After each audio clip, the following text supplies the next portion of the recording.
What do we have here? I got a picture of the Gemini launch space program. It's got a whole bunch of autographs from a lot of the astronauts. Buzz Aldrin's on it right here.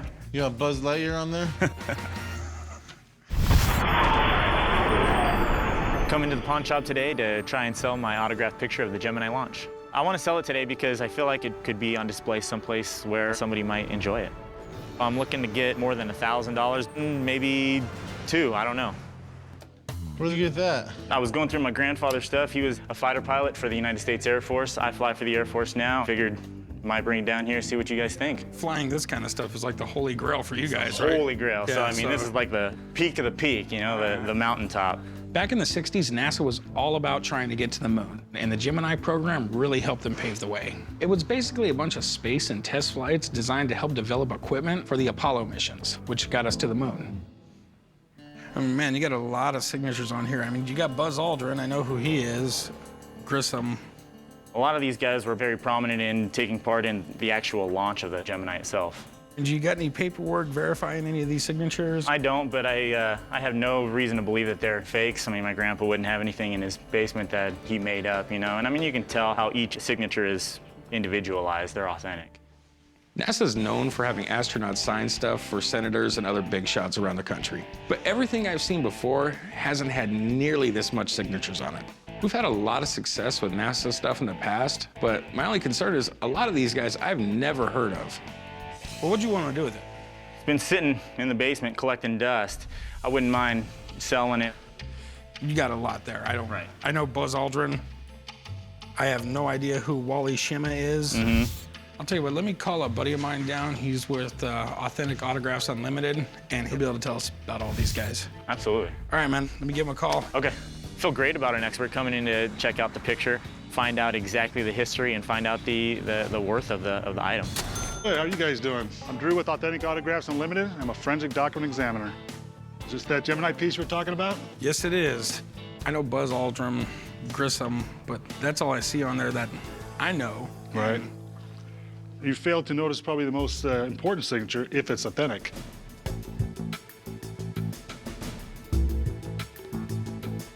First man who walked on the moon, Neil Armstrong. I didn't even notice that. This is authentic. That would be the #1 most valuable signature, definitely. That's why we call you in, man. Holy Neil Armstrong, how did I miss that? This thing went from being cool to really cool. Now, this is really important because we have Edward White up the top and Gus Grissom. Those were Apollo 1 astronauts, and they were the ones who were killed in the fire. Gus Grissom was the second American to go into space, so I can't imagine there'd be too many items signed by both Grissom and Ed White out there. Their lives were tragically cut short when Apollo 1 had a fire during the test mission. Now, the thing that's very important when you're dealing with astronaut signatures is auto pens. It's a machine that does them. Now, you can totally see the pressure of all the signatures are different. You got feathered endings and things like that. Okay, these are definitely not auto pens. Okay, so now we have to move on to the next stage to find out if they're authentic or not. Here we go with Neil Armstrong. Well, you can see it's kind of faint, but it's definitely there. Charles Conrad, handwriting looks right. He's another moonwalker. We have James Lovell, Apollo 13 from the movie. Tom Hanks played him. So, Drew, what do you think? Well, you know, you put all the evidence together. We know it's not auto pens. All the capital letters, the speed, the consistency, all together. This thing is absolutely real. Nice. Absolutely real. I knew it was. So, you got any idea of what it could be worth? Well, this is a very rare type of piece because it's got so many signatures on it. I would say actually retail, $4,000 or $5,000. Wow. Absolutely worth it. That's impressive. Hey, appreciate you coming down. All right, guys. Thanks a lot, buddy. You betcha. We'll see you guys again. Thanks for looking Take at care. it. So what were you looking to do with it, man? You want to sell it, pawn it? Well, yeah, let's go ahead and sell it. I mean, you said $4,000 or $5,000. You know, $4,000 or $5,000, that's a real high number in a real high-end location. I'd like to offer you somewhere around $1,500 for it. What do you say about $3,000? I'll bump it up to $2,000 if it helps you out, man. $2,500? Unfortunately, man, $2,000 is gonna be max for me.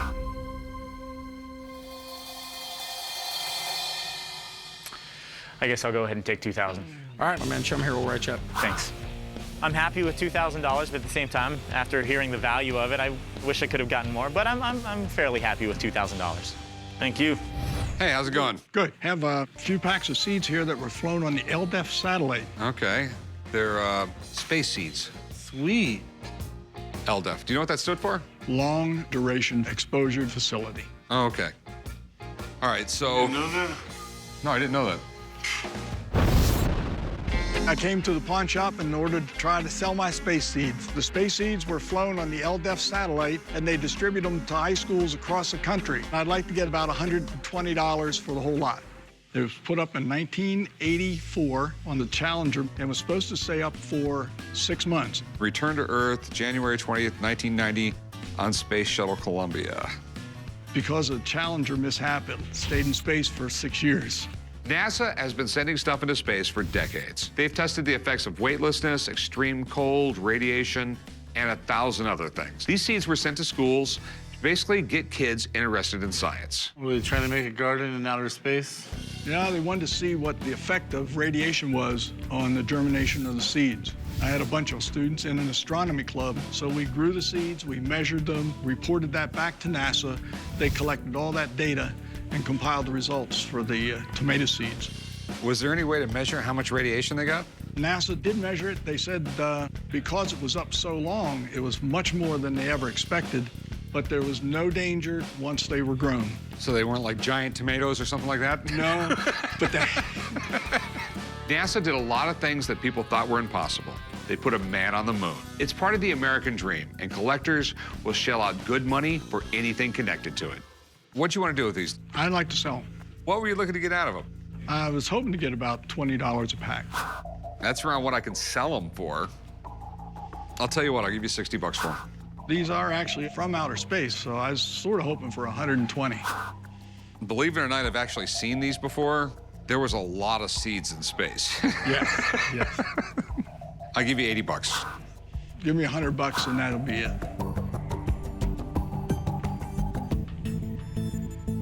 Okay, I'll give you 100 bucks. All right, chump, you want to write these up? Meet you over there. Okay.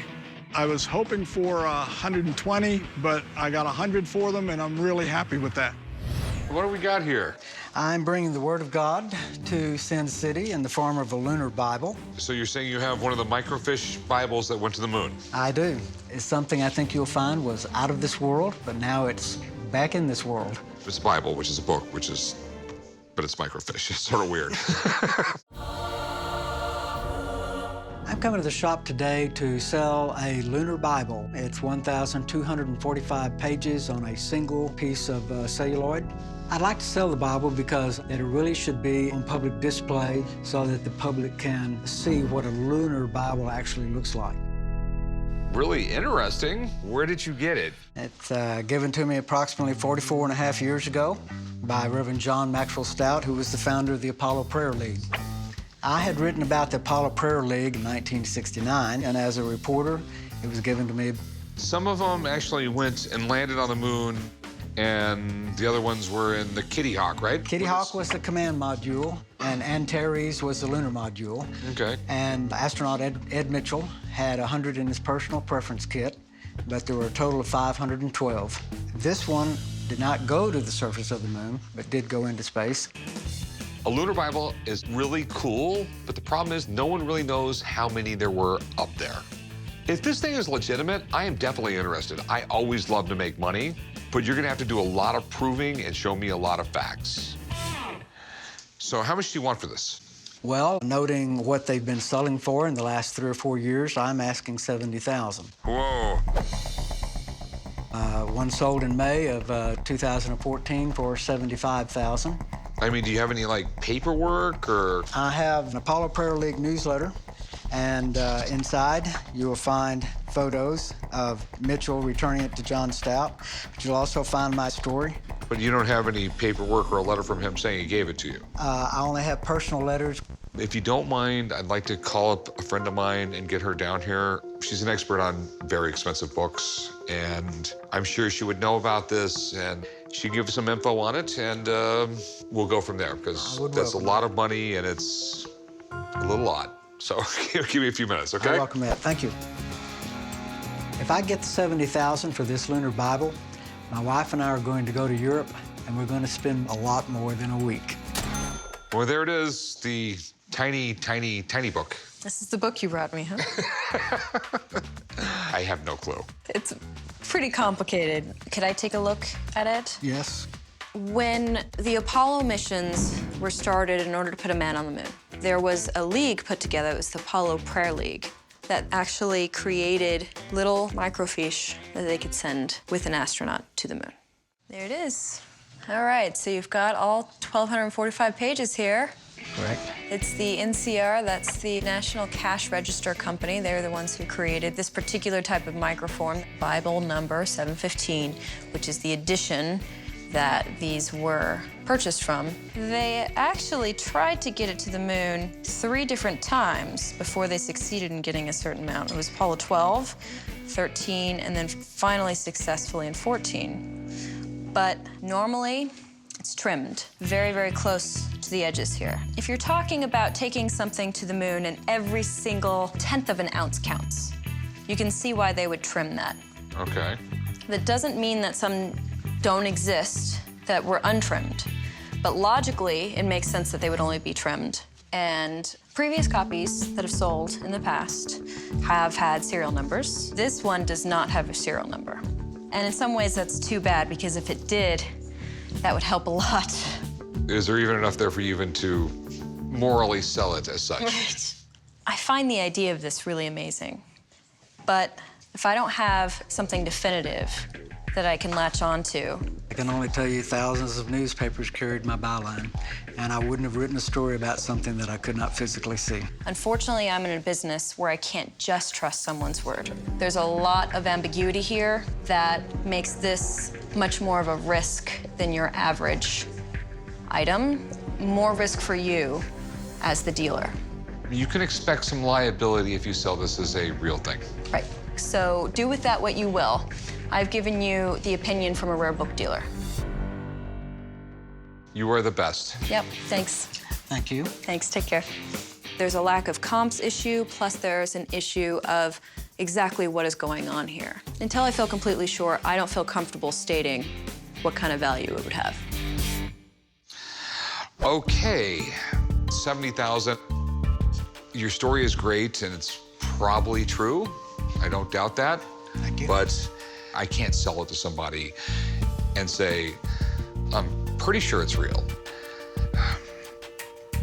I am going to pass. Okay. Okay. I appreciate you bringing it in. It's really, really neat. It is the smallest book I have ever seen in my life. And it's a good read, too. It's pretty damn cool. Okay. Thanks for coming in. Well, thank you for your consideration. No problem. Bye-bye. I'm really upset that we couldn't make a deal, but I would like to offer it to a university seminary for display so that the public can enjoy it. What do we have here? A piece of heat shield off the Apollo 11 space capsule. You need some help with that, buddy? Yeah. That's seriously cool. Yeah. We decided to come to the pawn shop today to sell our piece of the Apollo 11 space capsule. The least I'll take is $500,000 because it's from the Apollo mission. 11 years old, we need to start thinking about college expenses. Where in the world did you get this? My great-grandfather found it washed up on the beach in the Bahamas. So how does that mean it came from the Apollo 11 capsule? Well, it was the only thing at the time they were using this for. And do you know why they need a heat shield? It keeps the astronauts inside the capsule from burning up when the capsule re-enters the atmosphere. Oh, you're good. It took the Apollo program years to come up with a fiberglass heat shield that could protect the astronauts. Have you had it checked out by anybody? Some NASA experts said it looks like a piece of heat shield from one of the Apollo capsules. I mean, if it's off Apollo 11, it's pretty cool. I mean, first time we landed on the moon, one small step for man, one giant leap for mankind. Still makes my hair stand up. The Apollo 11 moon landing is one of the greatest events in human history. A piece of it would be a huge find. But before I'm gonna make an offer, I need the answers to a lot of questions. You go to the Aerospace Museum? Yep. It looks exactly the same size and shape as the missing part on the capsule. So what's that mean? It's most likely from the Apollo 11 capsule. I have no idea. Let me have someone look at it, though, okay? The Apollo space program represented the best of America, and to hold anything associated with it is really cool. If it's real, we got some serious money here.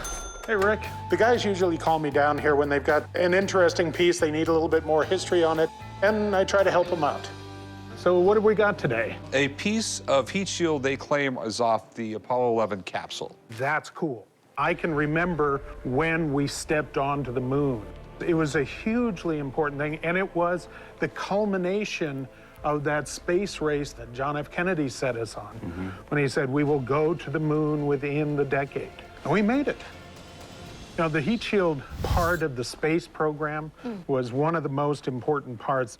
It's an aluminum honeycomb, and then this is a phenolic resin is what they call it. And this was literally individually injected in each part of the honeycomb. Wow. To be able to come up with a heat shield that could slow down the transmission of heat from tens of thousands of degrees on the outside to 70, 75 degrees on the inside. It was a technological marvel. So what are your concerns? I just don't know. Is it off the Apollo 11 capsule? It is, I believe, from the Apollo program. There are a number of rockets sent up to test various thicknesses of heat shields. One of the things about the heat shield on the command module is you'll never find holes like this in it. It had to be a solid piece. When I was looking at it, this seems to fit on here. No, I don't think so. The other thing is there's no charring. So this is a piece that didn't make it through the atmosphere. This is not off the command module. However, I do believe that it's off something within the Apollo program, probably one of the test rockets. I think you've got a really wonderful piece. Well, thanks, Mark. Very good to meet you. Thank you for bringing it in. Even though, no, it's not off the command module, no, it's not off Apollo 11, it's still out of that program, so he ought to be proud that he's got it. Unfortunately, I couldn't make you an offer. That's really kind of disappointing news, but... It's still extremely cool, and I still love it. Okay. All right. Thanks for coming in. I appreciate it. You bet. Thanks a lot. I was a little disappointed when he didn't make me an offer, but maybe I'll just keep it. Howdy. Hey, what do we got here? I have a rocket engine that was used to train the astronauts before they landed on the moon. So you have a rocket engine? I do. Super cool. When they first built the lunar landing training vehicle, it wasn't that stable. As a matter of fact, I'm pretty sure Neil Armstrong had to eject out of the thing when it crashed. I'm looking to sell my Apollo lunar lander training vehicle rocket engine. I got this rocket engine from Edwards Air Force Base at a surplus auction. I'm asking for $20,000 for this rocket engine because it was directly connected to the Apollo astronauts that went to the moon and came back. That's really cool. This is one of the rockets from the lunar lander training vehicle? That's correct. This was removed from lunar landing test vehicle number 3. Wow. This right here was a major, major part of NASA, and it was never really talked about that much. They had this crazy vehicle. It simulated the moon's gravity, which is a lot less than ours. Now, somewhere over here, there was a tank of 90% hydrogen peroxide, and somewhere past that was probably a nitrogen tank with like a few thousand pounds PSI, and right around here, there was a valve. And they would open that up, and it would shoot hydrogen peroxide down there. When you have that pure of hydrogen peroxide, it immediately reacts. Right. And creating 500 pounds of thrust. Okay, so right here we have... That's actually the paperwork that came with this engine that was issued by NASA, and it has the vehicle number. And if you look, the paperwork correlates with this tag. And you got pictures of it here in the book? Yeah, so if you can see, the engines are actually installed in a bank of 4 on the chassis of the LLTV. Ah, that's amazing. Yep. It's epic. I'll give you that. How much do you want for it? $20,000. The flown rocket engines are very rare. I know they're very, very rare. Traceable provenance. I'll give you 10 grand for it. I would be hesitant to let it go at that price. I'll counter with 16,000. I mean, the thing is, I have no idea what this thing's gonna sell for. You have amazing provenance, hasn't been in space. I'll take a shot at 11,000. Can you do 15? I'll do 11,000.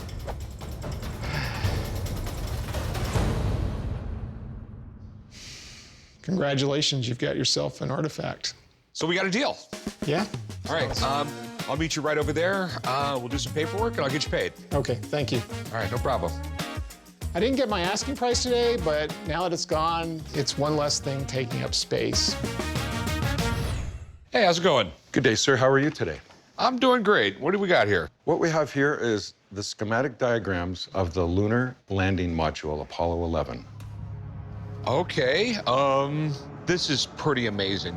The lunar module, AKA the Eagle, was the first manned spacecraft ever to land on the moon.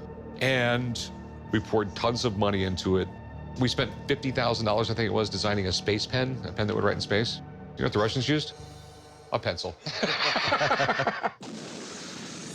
I came to the pawn shop today to sell my Apollo 11 lunar landing module schematic diagrams. The pictures are a representation of the changes that were made to the modules inside the landing vehicle. The condition is good. It has been in a sealed safe for many years. It hasn't seen the light of day until today. Incredible stuff here. Apollo 11. It was one of the greatest events in the history of mankind. But I mean, if you just think about the timeline here, okay? 1958, we put our first satellite up, which basically did nothing. It beeped, I think. I mean, and then 12 years later, we are landing on the moon with a rocket that's like 300 feet tall. I mean, with a computer the equivalent of a pocket calculator. And we went so far, so fast. It was one of the greatest engineering projects the world had ever seen. Where in the world did you get these? My grandfather, he worked on the project.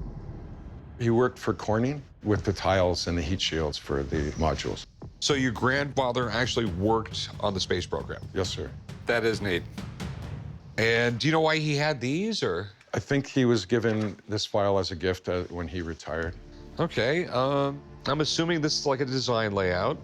Obviously, engineers were working with this because this is just like X'd out with a pencil. And it's pretty interesting right here. They're saying like, you know, get rid of this. We have a new panel. These are X'd out. And this is nice that this is dated 1967. So this was during the design phase. And this is a photo of the lunar module right here, the interior of it. Yes. That's pretty cool because this whole thing lines up with that. Yeah, so we have pictures right here of this panel right here, which is super cool. So how much you want? I'm looking to get $100,000. Ooh. How did you come up with that number? I did some research. I looked at a lot of items that were being sold for the 50th anniversary through an auction house in New York. And a lot of the things that they were selling were comparable to the price that I'm asking. I mean, these are really historically significant, but $100,000 is kind of out of this world, okay? You start talking those numbers, that's stuff that went into space. I'd give you like 3 grand for it. 3 grand? 3 grand. How about 5? I'll go like 3,200. That's it. Sold. All right, sweet. I'll meet you right over there. We'll get some paperwork done. Thank you. Well, apparently this guy was shooting for the stars. What do we have here? I got possibly the best piece to ever walk in the pawn shop here. You're looking at an address book signed by no other than Edwin Hubble. Okay, an address book? Yeah. All right. Does this have Jimmy Hoffa's last known address? Today I'll be selling a Edwin Hubble signed and addressed note card. What makes the Hubble note so special is just the fact that he wrote his observatory where he made so many famous discoveries. If I can get a deal done today, what I'm gonna do is take some of that money and honor Hubble and buy myself a telescope.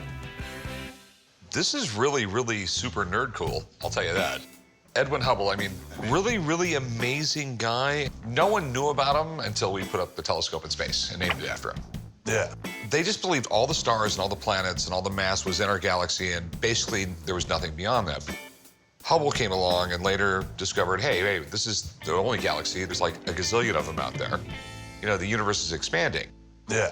When Edwin Hubble discovered that the universe was expanding, it changed everything. It changed the way we thought about physics, astronomy, and a whole lot of other things. And the fact that it's got Mount Wilson as his address, that is so over-the-top nerd cool. Or over the moon. Okay, now, the big question, how much you want for it? So for this in particular, I would be looking for $8,000. You rarely ever see his autograph. Okay. Do you mind if I call someone and take a look at this? Just make sure it's Not legit? a problem, absolutely. I got a friend of mine, he's like the #1 autograph guy in the world. Let me have him take a look at it, if it's legit, and we'll talk about price. Okay? Sounds good. All right, I'll be right back. Let me go make a phone call. All right. I absolutely think that this requires an expert's evaluation just because when I bought this thing, I really had no idea. I'm really excited to have someone of knowledge look at it. This is it, Edwin Hubble. To me, this is really cool, an amazing guy. His discoveries were right up there with Galileo, Newton, and Einstein. They really were. Absolutely. And you know what was interesting? That period, about 1920s, when he started becoming popular, 23, 25, people started to know about him. People did collect autographs then. But I don't see this guy signing a lot of autographs, not a lot of personalized stuff. So he's very difficult to verify. Very few authentic examples. Well, you gotta realize he also worked the night shift. Yeah. There's no doubt in my mind, when I hear Edwin Hubble's name mentioned in terms of autographs, I get pretty excited. I mean, I could literally think of the times I've seen his signature live and in person. I can almost count it just on one hand. So he's that rare, and he's that desirable for collectors. So, is it real? Well, first thing I want to do is look at the ink, obviously. Make sure we're looking at a live signature.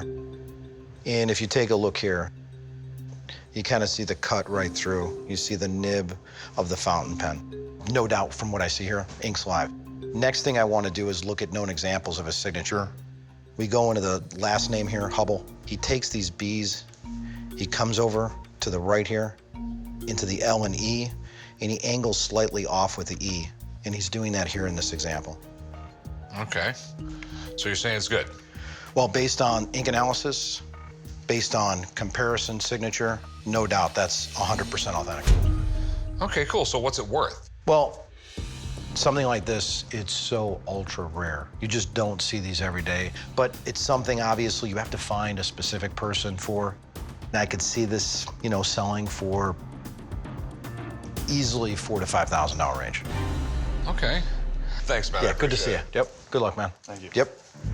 In terms of collecting Hubble, he's kind of in this weird genre. You know, you have to find like an ultra nerd, kind of someone like Rick Harrison. So it's a nice signature, but you're only going to get someone to pay so much for something like that. Okay, now, what do you want for it? I mean, I'm pretty firm. I just think it's something where, for the right person, I know you could probably get, you know, 10 to 15,000. At that kind of price range, you have choices. Sure. You know, you can get Einstein for less. I mean, I would give you $3,000 for it.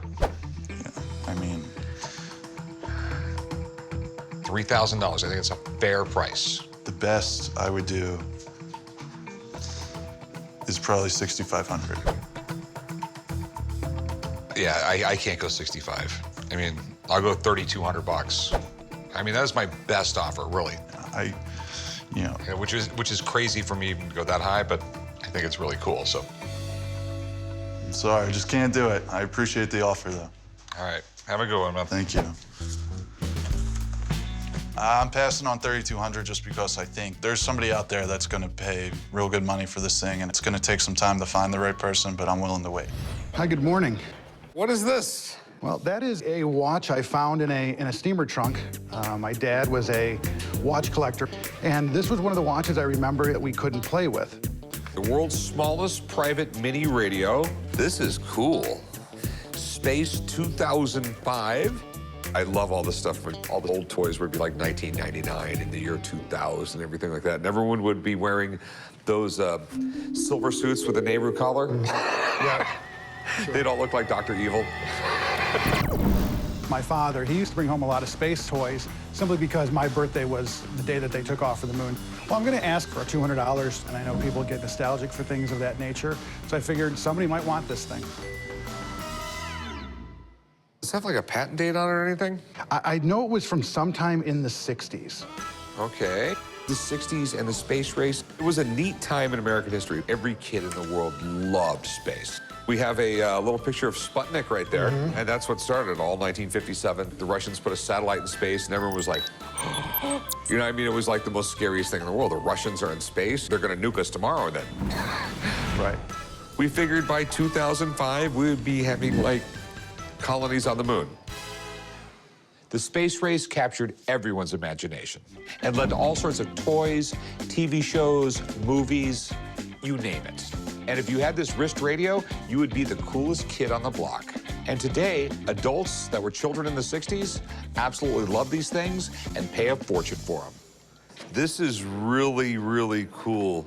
What I remember, the way that you turned it on was plugging the earphone in, and the way you turned it off was take the earphone out. So there was no power switch other than that. It did work, though. And on your wrist, you would have to run this down your shirt, into your ear. Right. It is the first Walkman. Theoretically, yeah, I guess it would be the first Walkman. Yeah. Hey, this is pretty neat, though. I'm super impressed with it. How much did you want for it? I was thinking $200 for it. I got a buddy who's got a shop right down the street. Let me give him a call. He'll run up here. He does it for me all the time. And let me have him take a look at this thing. Great. I will be right back, and I'm gonna bring this with me so I can just read it off to him on the phone. Okay, I'll be right back. I could not find anything online that could substantiate what it was worth, so anyone's expert opinion is better than none. Good to see you, man. What you got for me to look at? High-tech stuff. Sweet, man. This classic 60s stuff right here. The world's smallest private mini radio. And that could very well be true. After World War II, I mean, the Japanese were jumping into transistor radios and technology, and then they started to make them smaller and smaller. Later on, they started to get more into electronics like Nintendo and other items. I mean, this was cutting-edge technology back then. Back in the 60s, John F. Kennedy was pushing for kids to learn about science. Space was big. Transistor radios were fairly new technology, and there's a lot of guys who would collect this kind of item. So what are your concerns, Rick? Just the big thing is what's it worth? I mean, that all looks period. I mean, that looks all right. The headphones and the box is in really good condition. It's super rare. I mean, in all my time doing toys, and I've maybe seen one other one in my lifetime, so the item's in pristine condition. I could see you easily getting in the $350, maybe $400 for this. Okay, that much? Wow. There's guys who collect the old transistor radios. I mean, that guy would pop an item like this. Okay. Well, thanks, dude. All right, cool. I think Rick should buy this item. It has a lot of things going for it. Condition's great, so you should have no problem selling it if he picks it up. So I guess it's worth a little bit more than we thought. I guess it is, yeah. I would have never thought it would have been that much money, but... Okay. Give me $200 for it. Well, you know, I mean, the more that we've been standing here talking about it, you know, kind of the nostalgia set in, and, you know, I do remember this as a kid.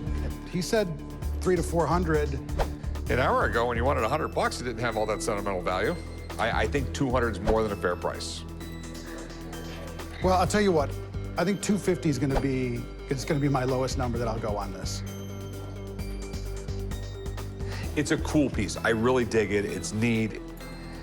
Yeah, dude, 225 is going to be it. Well, I think I'm gonna hold on to it for a few more years, and we'll see if it goes up in value anymore at that point. Okay. All right, thanks, man. Nice meeting you. All right. You know what? Come on, I'll give you the 250. Sure? Yeah, I didn't think you were gonna walk.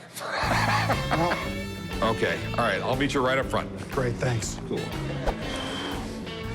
Emotional attachment. I feel great. To be perfectly honest with you, I had no emotional attachment to that thing whatsoever. I was just looking to get as much money as I could for it. Hey, how's it going? Good, good. What do we have here? Well, I've got an autographed moon booklet. Got a couple of different signatures in there. Charles Schultz and Snoopy drawing. Okay, that's pretty amazing. Just so you know, when I was 5 years old, I literally was the hugest Snoopy fan. And when Snoopy fought the Red Baron, I thought it was the coolest thing I ever seen in my life. I'm at the pawn shop today to try to sell my autographed booklet about the missions to the moon. It's signed by 2 of the astronauts of Apollo 10, as well as Ronald Reagan and Charles Schultz. I'm asking $10,000 on it. I'm trying to buy a house, and so it would go toward that. This is really cool. So where'd you get it? Got it at an estate sale a few years back. Okay. So this looks like NASA in the 1960s. The whole moon program's here. Probably something from their PR department commemorating everything they did. The 1960s with the space race was absolutely insane. John F. Kennedy said, "We will be to the moon by the end of the decade." Most people said, "Are you crazy?" Okay. I mean, you're just being a politician. That's impossible. But in the end, it turned out JFK was right. So who's this first signature? That's John Young, one of the astronauts, Apollo 10. And this one right here? That is Stafford, the commander. The cool thing here is you have this thing signed by Charles Schultz. Charles Schultz worked a lot with NASA. On Apollo 10, they nicknamed the lunar lander Snoopy, and Apollo 10 was the first time they did color broadcasts from the moon. To make sure that the color was correct on the cameras, they held up pictures of Charlie Brown and Snoopy, and even to this day, it's still one of the logos NASA uses, so it's really cool. Charles Schultz did not sign his name very often, and the fact that you got Snoopy below it is really, really cool. And then on this page, we got Ronald Reagan. That's really cool. And the Ronald Reagan thing sort of makes a little bit of sense because Ronald Reagan and Charles Schultz were good friends. He even declared one day Charles Schultz Day. They corresponded a lot. I think the astronauts went to Sacramento. Charles Schultz actually presented them with some type of an award, each of the astronauts.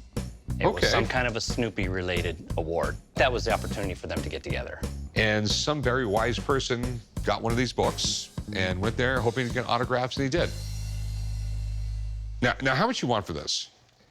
Well, I just want to throw out $10,000. Okay. You got some really cool stuff here. The astronauts' signatures are worth good money. The Ronald Reagan signature is worth money. The Charles Schultz, my understanding, can be worth a lot of money, but actually sounds a little high. So I have a buddy, he knows everything there is to know about autographs. So give me a few minutes, I'm gonna give him a call. All right. Now, Charlie Brown, definitely the best hairdo of any of the Peanuts. Well, here it is. We have Reagan, we have astronauts, we have the 1960s. Here's the super special one. That's pretty cool right there. Yeah.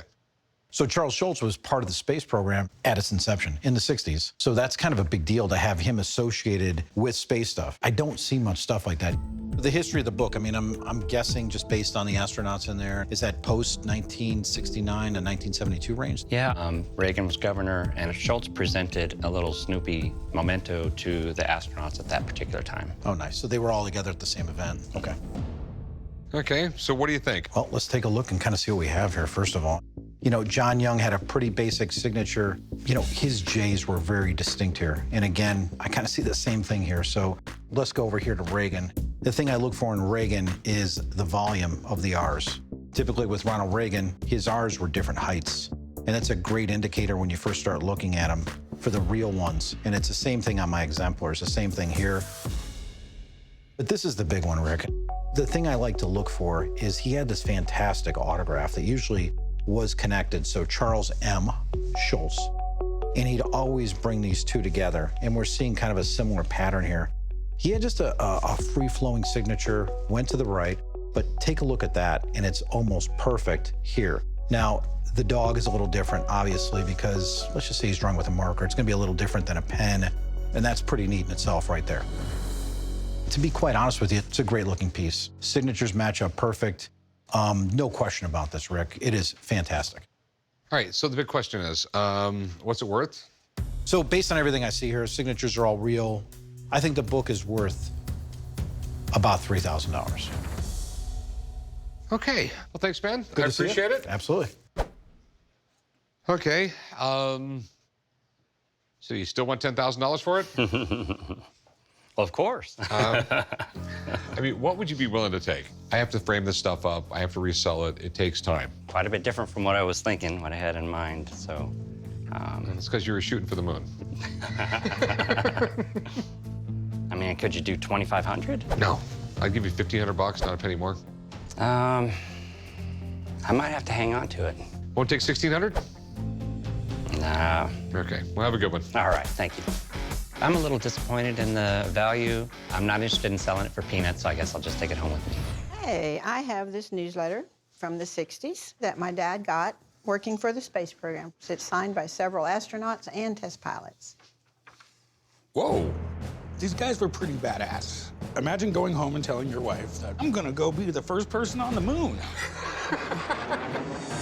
I'm here to sell my America's Space Pilots newsletter. I got this newsletter from my dad. He was a purchasing agent. He would order parts that the astronauts needed, and every time they came in, he would get his newsletter out and ask them to sign it. I've had the newsletter for about 15 years because it's one of a kind. That's pretty cool. So this was like a NASA newsletter or something like that? Yeah, yeah. Okay. These were real common with just about every company and government agency, because in the 1960s, there was no internet. Right. So they made the little company newsletter, what was going on, what are we doing this week? Oh, this is really, really cool. I mean, you even start off great. You start off with Neil Armstrong. Oh, yeah. I mean, gotta say, badass Hall of Fame right there. Frank Borman, Charles Conrad, whoa, James Lovell. Some of these guys are the ones who passed away at the Gemini accident. It talks about space school. Women in space. So was this like distributed to the public? No, there are a few are in existence, but none signed that I've ever been able to find. It's pretty incredible, I'll give you that. So what are you looking to do with it? My sister and I would like to sell it. I just go party a lot? I was going to ask you when you were going to take us out tonight. Okay, so, all right, how much were you looking for? $15,000. Okay, I don't know. I know some of these signatures are pretty rare. Let me call somebody up. I have a buddy who's an autograph expert, and he deals with this stuff all the time. And he'll give me a better idea what we can get out of these things. Okay. All right. All right. So I'm gonna go give Steve a call. I'll be right back, okay? Okay. I feel fine about the expert coming in just to let us know for sure that those are actual autographs of the astronauts. Here is like the holy grail of astronaut signatures. No doubt about it. Anytime I hear about astronaut stuff, I get excited because the early stuff is amazing. I mean, wait till you see these things, okay? I mean, very first one, Neil Armstrong. Okay. So the interesting thing is you had two different groups of astronauts. You had the first astronauts, the Gemini astronauts. Then in '62, they brought in a whole new group. Now, Neil Armstrong was part of that group, and we know what Neil Armstrong did, the first man to walk on the moon. So his legacy will live forever. So what did Neil Armstrong do after he went to the moon? He was still involved with NASA, but then he became a professor. He lived in Ohio for many years, and he was kind of like a more or less of the face of NASA, too, for a long time. You know, whenever anybody looked at NASA, they looked at the guy who first walked on the moon. We also have all these other ones, too. I know some astronauts died during the early test flights. I think some of those guys are in here. Ed White. Okay. And that happened really, really early on in the space program, so I don't think his autograph would be that common. Well, it's not, and you know, that's the thing. So, you know, obviously I just want to take a look at the ink first and kind of just see on a few of these, especially with Neil Armstrong, Rick, because when you talk about the guy who's going to drive the value of everything, it's only going to be one thing, it's Neil Armstrong. So, and you could just see this right away. That's definitely live ink on there. Now, I like to look at examples, too, of kind of how these guys signed during the period, and I do have some stuff on file. Neil Armstrong, his signature was usually pretty beautiful. You know, he had this big N, flowed down here. So no issues on that. I want to flip this page here. And this one is one of the coolest signatures here. You know, Ed White was our first guy who actually did a spacewalk. Obviously died too young. So really tough autograph and beautiful signature. And once again, he puts his two after. These guys took pride, Rick. You could tell they took pride in their signatures. All right, so what do you think they're worth? Well, you know, based on what I've seen here, price comparisons to other stuff, I do follow this stuff pretty actively. The nice signatures, they're all beautiful. I put the value of this right about $4,000. Okay. Good to see you. Appreciate it, buddy. Yep, good luck. Thanks. All right, thanks, Steve. Okay. All right, so how much were you looking to get out of it? Well, my sister and I talked about it, and we said if it wasn't going to go for very much, we would just keep it in the family. Okay, because I would give you $3,000 for it. No. We're going to keep it in the family. Well, thanks for coming in. I really appreciate it. Thank you so much. And if you ever do change your mind, you know where we're at. Thank you very much. I didn't make a deal today because I felt like the offer was too low, but I'm going to take it home and keep it safe and maybe try again in a few years. All right, what do we got here? Oh, it's a GI Joe Buzz Aldrin. One of the first men on the moon. It was one small step for man, one giant leap for mankind. Yeah, except he didn't say that. Oh, he did? No, Neil did. Neil did. 3, 2, 1. Came down to the pawn shop today to try to sell my Buzz Aldrin GI Joe. It's got to be worth at least $100. I'm looking to sell it today because I need to do some work on my car, and any little money will help. Where'd you pick this up at? We went to a swap meet and I found it. Okay, it's pretty cool. You know what? I like to do crazy stuff, but going to the moon was one thing I would have not done. There was a real possibility that they weren't going to get back. The Apollo 11 moon landing was one of the greatest events in human history. It made instant celebrities out of Neil Armstrong and Buzz Aldrin. I mean, to this day, they are the most well-known astronauts ever. Well, it's in good shape. It's still in the box. Yeah, I've been pretty tempted on opening it and looking at it, but I figure, you know, value-wise, better leave it. No, this stuff is worth a lot more money when it's left in the box. Some of the older GI Joes go for into the thousands in really good shape in the box. No one ever thought a GI Joe doll was going to be worth anything. I mean, I had him as a kid. Actually, when I was a kid, it wasn't a doll, it was a guy. But GI Joe is one of those classic toy brands that every little boy knows and loves. So I won't have any trouble finding a buyer for this thing. But even with the original packaging, its resale value is pretty limited. What do you want to do with it? Pawn it, sell it? Probably looking to sell. I need to work on my car. I hope you're not banking on this thing. Unfortunately, it's pretty new. It's 99, it's not old. I will give you 25 bucks for this. Well, it's still 35-year commemorative. Here's the secret on this. Classic collection. Anything new that is sold to collect is not going to go up in value. 25 bucks is the most I can pay for this thing. I mean, it might buy a set of pads. Well, give me a tank of gas.